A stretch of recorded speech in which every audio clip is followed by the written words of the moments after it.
You touched on it, but of course Chelsea-Everton is making a lot of the back pages today. Golden Boot is the headline. Palmer hits 4 to level Haaland. We've also got perfect Palmer on the back of the Mail, and Fab 4 for Palmer are some of the headlines on the back of a very convincing win for Chelsea last night. But another story on the back of the Mail. We touched on this yesterday, Jeff. Be interested to get your thoughts on it, Ali. Garnacho wrapped is the headline on the back of the Mail. Chris Wheeler says Alejandro Garnacho has been reprimanded after upsetting Erik ten Hag and his teammates by undermining the Manchester United manager on social media. He liked a post claiming he was thrown under the bus by Ten Hag when he was substituted on Saturday at half-time against Bournemouth. The United manager was said to be angry with Garnacho, and players also felt let down by the winger. Garnacho was brought into line when Ten Hag spoke to him at training on Sunday, and United now consider the matter closed. If I was to go back to a newer manager,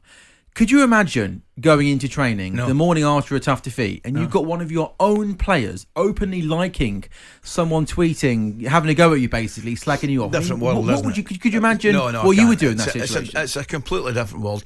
Oh, it wasn't a defeat, 2-2 draw. I take your point. No, I'm looking at it, and is it just the way of the world nowadays? I don't think it should be, right? Because I think matters like that should absolutely be private between teammates and managers and coaches, and unless they agree to make some kind of public statement, I think most things, a lot of things, the majority of things, will be within the dressing room walls. I think I think that's the way it should be. I really dislike petulance and tantrums, particularly when they're in social media.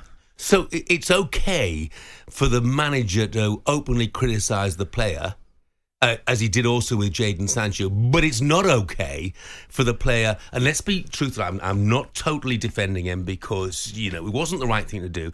Young man, 19 years of age, to like another tweet. Didn't actually come out and say something himself. But he is. It was instinctive, impulsive. He is saying something else. As soon as he likes it, he's saying something else. Listen, I'll fight for anybody's right to give an opinion and say what they like, but we're getting down a very dangerous road. I mean, if, for example, I would not sit here and be 100% critical of my bosses at talkSPORT, because it's just not a sensible thing to do.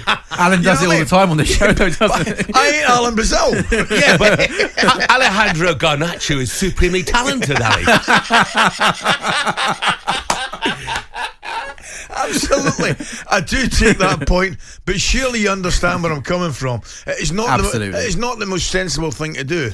I agree. But, I think it's a mountain out of a molehill. I think they've done the right thing. They're reprimanding him. Let's get on with the game. Jeff, can I ask you a question then? Because it's not the first time a United player over the last 18 months under Erik ten Hag has caused some controversy off the pitch. You mentioned there Ten Hag, who himself very famously earlier this season slagged off Jadon Sancho in a press conference. Yeah. So do you maybe think that this isn't just Erik ten Hag being unlucky with some bad eggs? Do you think it could maybe be down to his man management, Jeff? And maybe the way the players think about him and respect him? I'm playing devil's advocate here. Yeah, I don't know. What I do know is that if you're taking a player off who's 19 years of age, being one of your best players all season long, you are inviting a response of some sort, and it's not going to improve relations. But on the other hand, that's football. That's the manager's job. He's got to make the big decisions, and the others have got to grow quickly. I'm not into all of this, managers, though, coming out and publicly criticising players, as he did with Jadon Sancho. Keep it in the dressing room. Keep it in the dressing room, yeah. Just absolutely. wanted to finish with some good news, because we all love Andy Murray, don't we, on talkSPORT Breakfast? You better believe we do. Murray on track for Wimbledon farewell. This is the Telegraph Sport. Andy Murray's prospects of a satisfying Wimbledon finale have received a significant boost. With good news, he'll be resuming hitting in the next few days. He ruptured 2 ankle ligaments in Miami 3 weeks ago.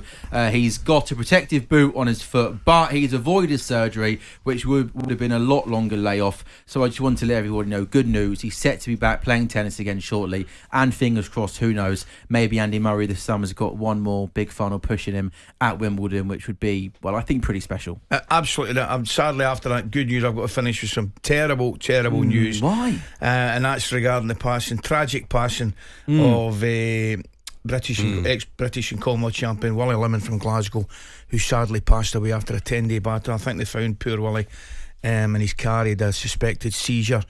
He was an absolute warrior. I will not forget his fight with Khan, which was absolutely stunning, and our thoughts are with him, his immediate family, obviously. Terrible news. Yeah, it certainly was. I mean, still a very young man. 45 years of age. Goodness me. And also Derek Underwood as well, who sadly passed away yesterday. I mean, very easily probably one of England's greatest ever spinners, 78 years of age, just short of 300 Test wickets, special bowler. Yeah, sixth highest English wicket taker ever, I think. On AM, on DAB, via the talkSPORT app and on your smart speaker. talkSPORT.